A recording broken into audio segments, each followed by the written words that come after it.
Hello everyone. So now we are going to start next chapter, that is chapter number 17, breathing and exchange of gases. Okay.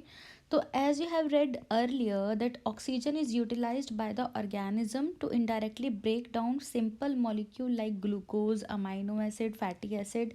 आप लोगों ने digestion and absorption पढ़ा है, तो उसमें क्या होता है जब हमारा फूड ब्रेक डाउन हो जाता है इनटू सिंपल मॉलिक्यूल, जैसे कि carbohydrates are converted into glucose, proteins are finally converted to amino acid, fats are converted into fatty acid and glycerol. तो क्या होगा, फूड का ऑक्सीडेशन होता है, दैट मीन्स ऑक्सीजन फूड के साथ अटैच होती है और उससे हमें एनर्जी मिलती है टू परफॉर्म वेरियस एक्टिविटीज़. अगर मैं आपको एक सिंपल सी इक्वेशन के फॉर्म में समझाऊँ तो ये क्या है, C6H12O6 which is the chemical formula of glucose. और जो ऑक्सीजन हम इनहेल करते हैं उसके 6 molecule, this is the oxygen that we inhale, जो हम ब्रीथ करते हैं तो ऑक्सीजन हमारी बॉडी के अंदर जाती है.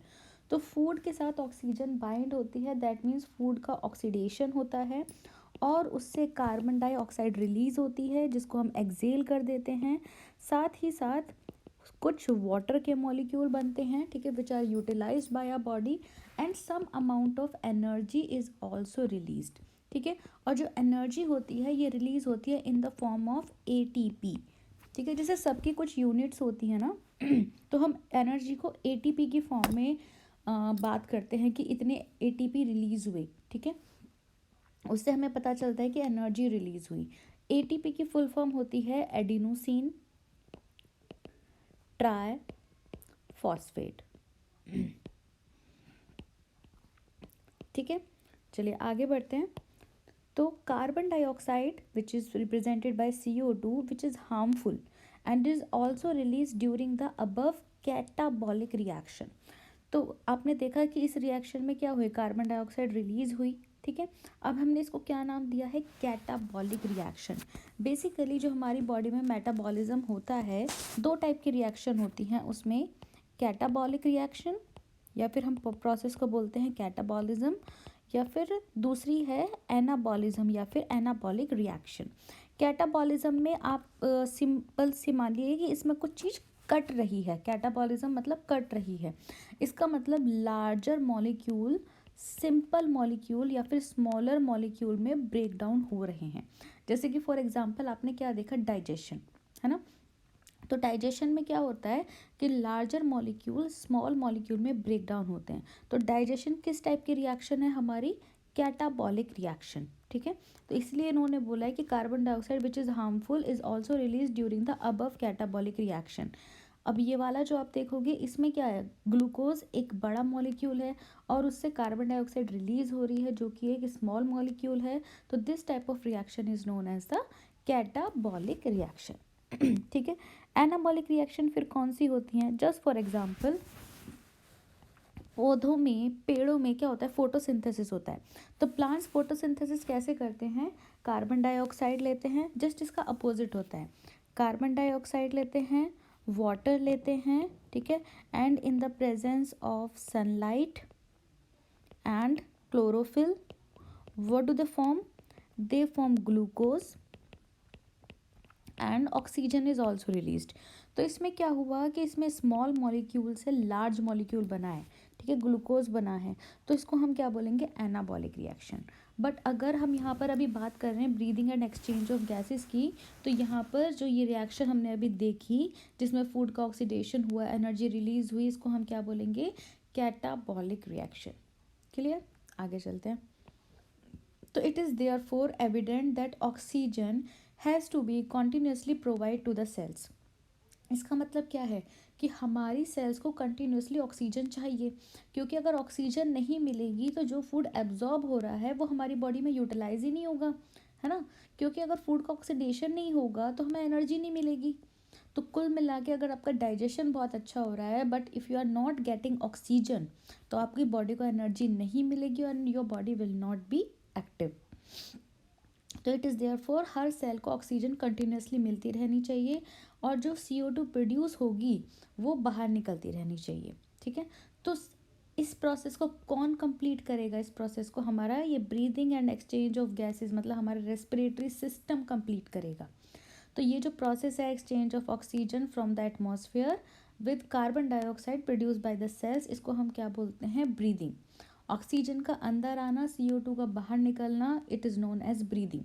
ठीक है, कॉमनली हम इसको बोल देते हैं रेस्पिरेशन। ठीक है, but breathing and respiration are different. Okay, मैं आपको आगे बताऊंगी, बट अभी हमने कॉमनली यहाँ पे ब्रीदिंग और रेस्पिरेशन को इक्वल मतलब हमने सेम ही बोल दिया है कि दोनों चीज़ सेम है, बट नहीं, ये क्वेश्चन भी आता है what is the difference between breathing and respiration. तो breathing is simply in and out of the gases. ठीक है, मतलब ऑक्सीजन अंदर ले रहे हैं, कार्बन डाइऑक्साइड रिलीज कर रहे हैं, दैट इज सिंपल ब्रीदिंग। और जब वो ऑक्सीजन हमारे सेल्स तक जाती है, हमारी सेल के अंदर उसका यूटिलाइजेशन होता है, एनर्जी रिलीज होती है, तो मतलब अगर हम सेलुलर लेवल तक की बात करते हैं तब हम उसको रेस्पिरेशन बोलते हैं। अगर सिर्फ हम लंग से इन आउट की बात कर रहे हैं तो ब्रीदिंग बोलते हैं। डिटेल में हम आगे देखेंगे, बट जस्ट मैं आपको यहाँ पर एक छोटा सा कॉन्सेप्ट क्लियर कर रही हूँ। यहाँ पर लिखा commonly known as respiration, but actually these two things are different. Okay, you place your hands on your chest, you can feel the chest moving up and down. आप अपने चेस्ट पर हाथ रखोगे, आपको फील होगा कि चेस्ट ऊपर की तरफ आ रही है, नीचे की तरफ जा रही है। ठीक है, अब ये किस वजह से हो रहा है? ब्रीदिंग की वजह से, because you are inhaling exhaling. तो हम कैसे ब्रीथ करते हैं? How do we breathe?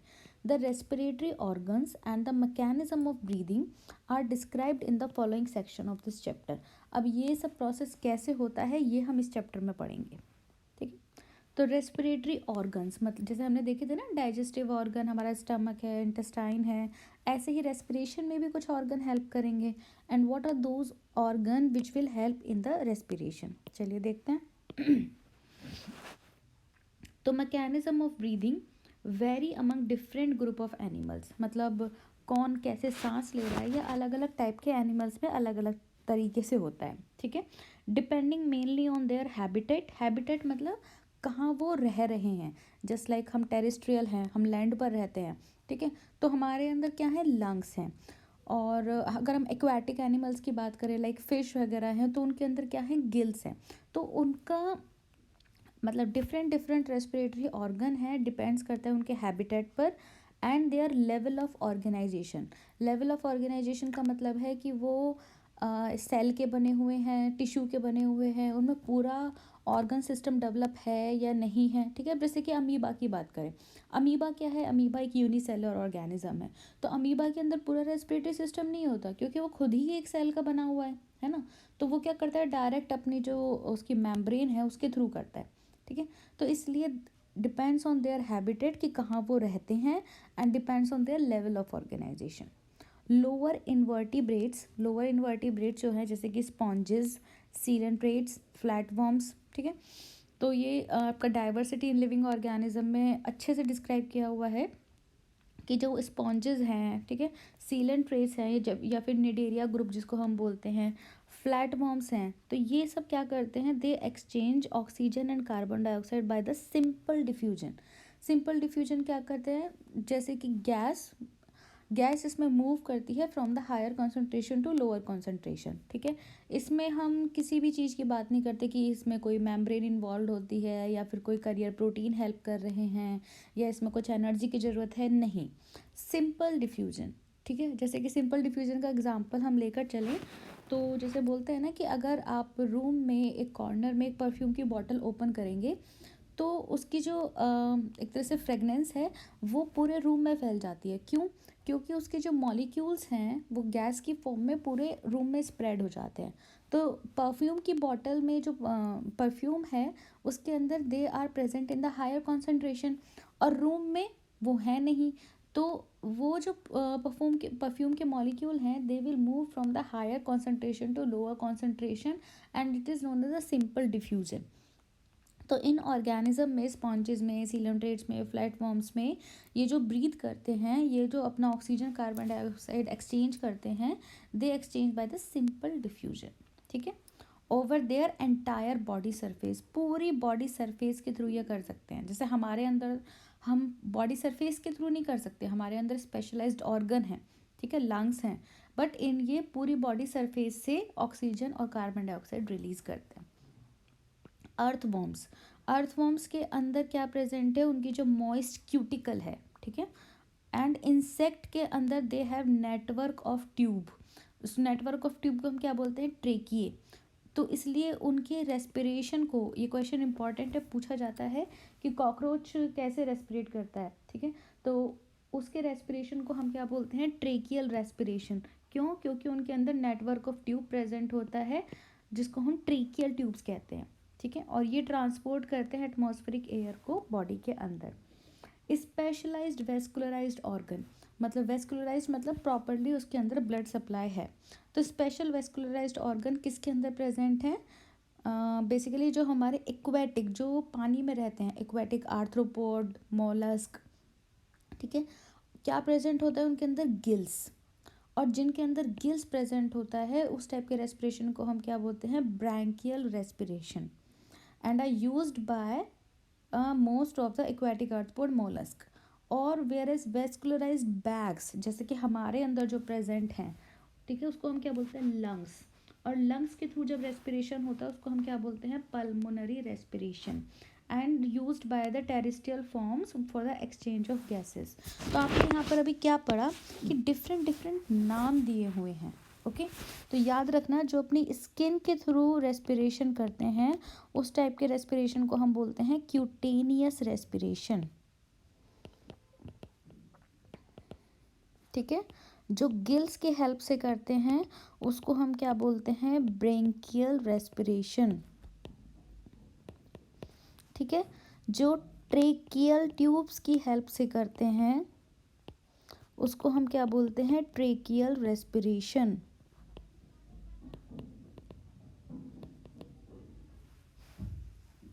ठीक है।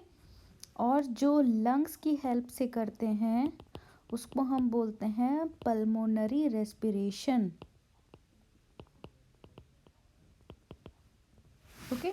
तो आपको याद रखना है कि किस में किस टाइप का रेस्पिरेशन होता है और हम उसको क्या बोलते हैं। क्लियर? आगे चलते हैं।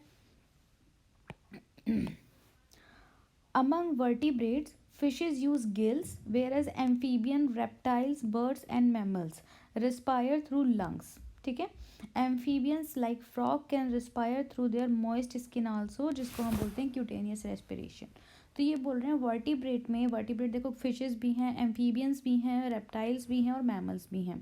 बट वर्टिब्रेट्स में जो फिशेस हैं उन वो क्योंकि बेसिकली वो पानी में रहते हैं तो उनके अंदर क्या प्रेजेंट हैं, गिल्स। एम्फीबियन, एम्फीबियन जो है वो स्किन के थ्रू भी करते हैं, मतलब क्यूटेनियस रेस्पिरेशन भी प्रेजेंट है, उनके अंदर लंग्स भी प्रेजेंट हैं, ठीक है। Reptiles, birds and mammals they respire through lungs, okay. Amphibian में दोनों टाइप का रेस्पिरेशन होता है, क्योंकि एम्फीबियन हम बोलते हैं इसलिए ना, एम्फीबियन वाटर में भी रहते हैं और लैंड पर भी रहते हैं, तो उन वो अपनी स्किन के थ्रू भी रेस्पिरेट कर सकते हैं और वो उनके अंदर लंग्स भी प्रेजेंट होते हैं। चलिए नेक्स्ट ह्यूमन रेस्पिरेटरी सिस्टम की बात करते हैं। Human respiratory system, we have a pair of external nostril, external nostril जो बाहर से आपको नॉस्ट्रिल दिखते हैं, ठीक है, that is known as the external nostrils. Nose की opening, opening out above the upper lips, तो आपके लिप्स के ऊपर, अपर वाले लिप्स के ऊपर आपको नोज की जो दो ओपनिंग दिख रही हैं उसको हम क्या बोलते हैं, एक्सटर्नल नॉस्ट्रिल। एक्सटर्नल नॉस्ट्रिल के बाद में क्या आएगा, nasal chamber through the nasal passage. अब नोज के अंदर का जो स्पेस है, ठीक है, तो नोज के अंदर का जो स्पेस है उसको हम क्या बोल रहे हैं, nasal passage, okay. Nasal passage के बाद में क्या आएगा, नेजल चैम्बर। नेजल चैम्बर कहाँ ओपन होगा, फेरिंग्स। अभी फेरिंग्स आपका डाइजेशन में भी आया था, ओके। तो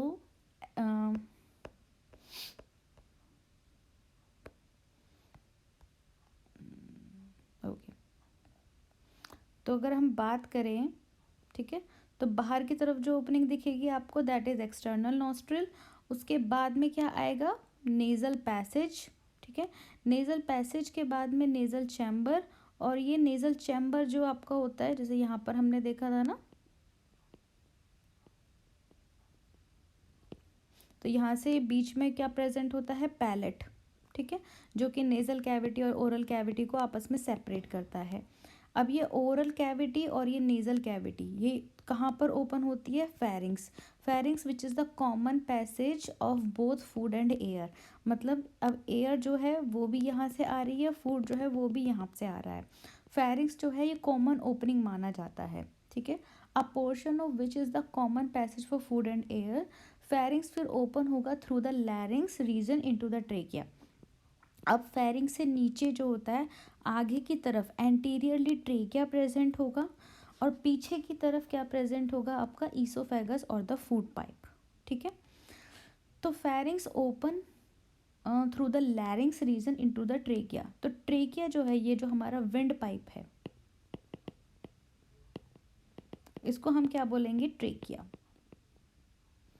ठीक है। और ट्रेकिया के ऊपर क्या प्रेजेंट होता है? Larynx, which is also known as the voice box. Question आता है voice box in human beings, तो हम क्या बोलते हैं? लैरिंग्स, ठीक है। अगर पूछा जाए वॉइस बॉक्स इन बर्ड्स तो उसको हम बोलते हैं सेरिंग्स, ठीक है। वॉइस बॉक्स इन बर्ड्स, ठीक है। तो pharynx open through the larynx region into the trachea. Larynx क्या है? एक कार्टिलेजिनस बॉक्स है। इंपॉर्टेंट पॉइंट याद रखना कि लैरिंग्स किसका बना हुआ है? डिफरेंट टाइप ऑफ कार्टिलेज का बना हुआ है, ठीक है। ये किस में हेल्प करता है? साउंड प्रोडक्शन में, इसलिए हम इसको साउंड बॉक्स भी बोलते हैं, ठीक है। क्योंकि इसके अंदर वोकल कॉर्ड्स प्रेजेंट होते हैं। क्या प्रेजेंट होते हैं? Vocal cords.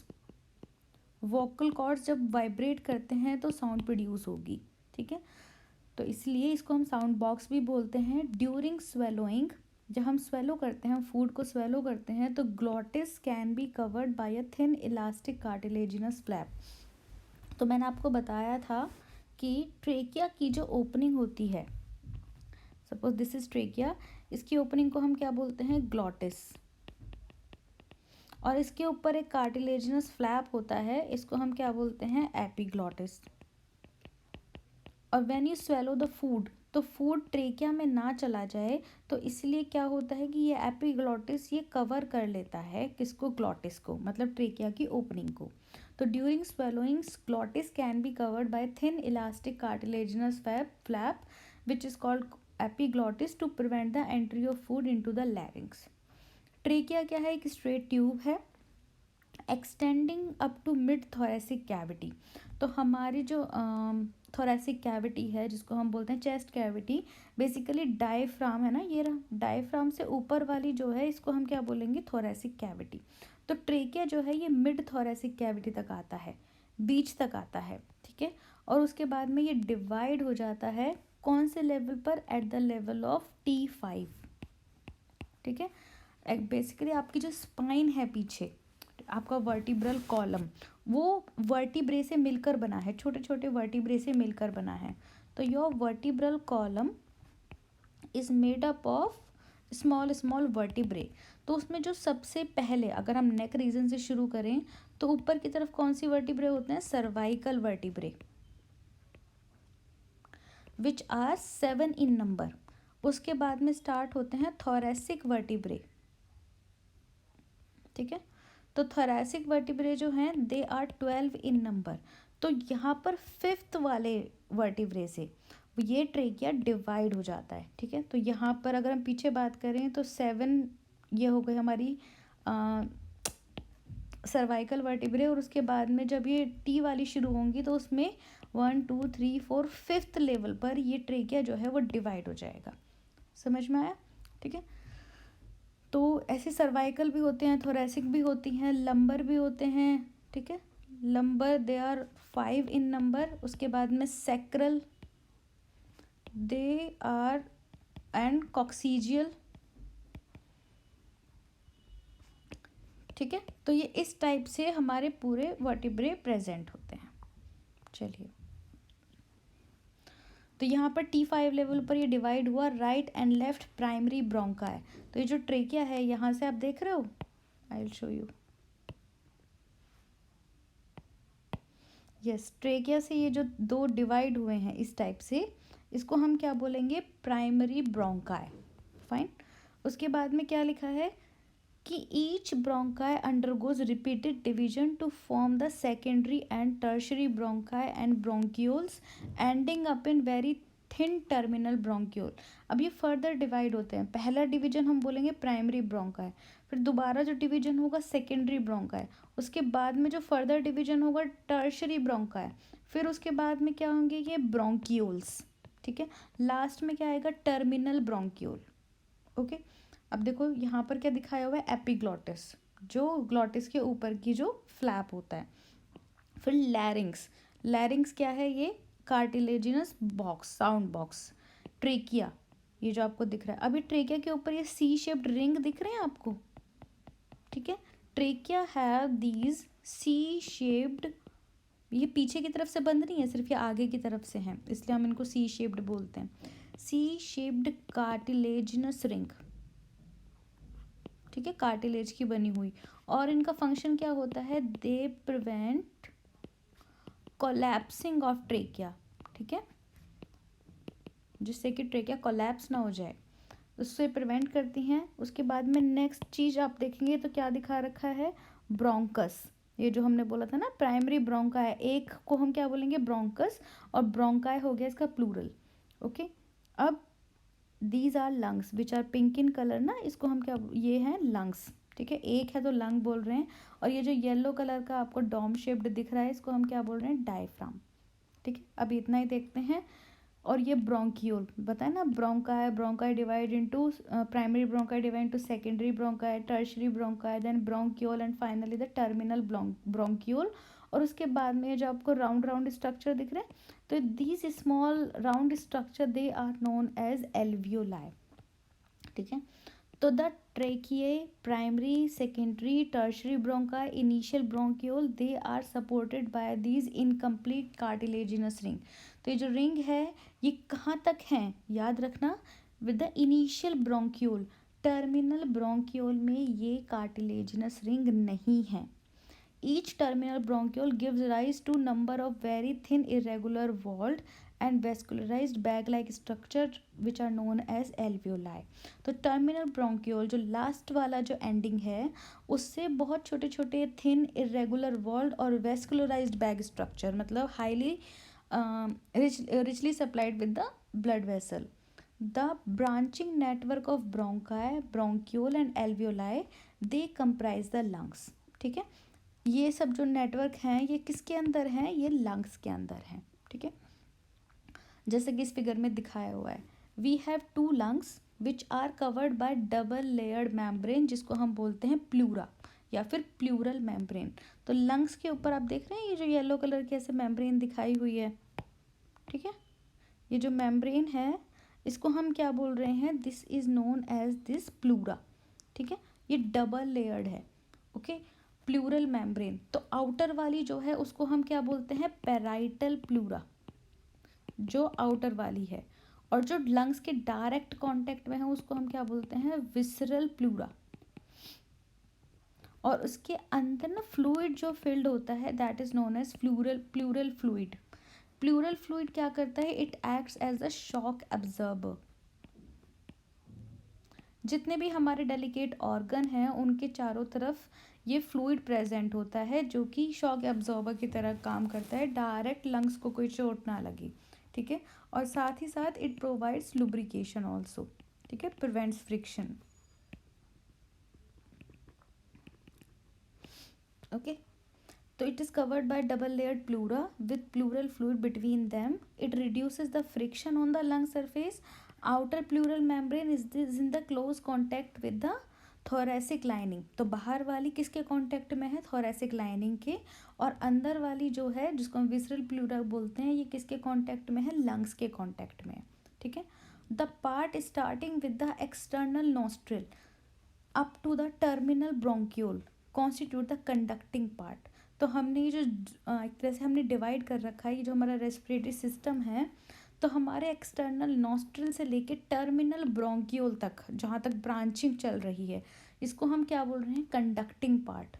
और जो एल्वियोलाई है और जो they are duct form the respiratory और exchange part of the respiratory system, ठीक है। तो यहाँ तक हो गया कंडक्टिंग पार्ट, और जो एल्वियोलाई और उसकी डक्ट हैं उसको हम क्या बोल रहे हैं, रेस्पिरेटरी या फिर एक्सचेंज पार्ट। ठीक है, कंडक्टिंग पार्ट क्या करेगा, ट्रांसपोर्ट करेगा एटमॉस्फेरिक एयर को एल्वियोलाई तक, वहाँ तक लेकर आएगा, कंडक्ट कर रहा है, इसको हम क्या बोलते हैं, कंडक्टिंग पार्ट। ठीक है, ये क्या करेगा, क्लियर करेगा उसको फॉरेन पार्टिकल से, क्योंकि हमारे नोज़ में हेयर प्रेजेंट है ना, हेयर प्रेजेंट होते हैं तो जो भी इसके अंदर डस्ट पार्टिकल वगैरह होती है उसको रिमूव करते हैं, ह्यूमिडिफाई करते हैं, एंड उसके अंदर हमारी जो बेसिकली अगर एयर ठंडी है तो उसको हमारी बॉडी टेम्परेचर तक लेकर आते हैं। और एक्सचेंज पार्ट क्या करेगा, मतलब एल्वियोलाई और एल्वियोलाई की डक्ट क्या करेंगी, यहाँ पर एक्चुअल डिफ्यूजन होगा, ऑक्सीजन और कार्बन डाइऑक्साइड का जो चेंज होगा ना आपस में, वो एक्चुअली यहाँ पर होगा। ठीक है, तो अभी इस क्लास को यहीं पर ही करते हैं, we will continue in the next class.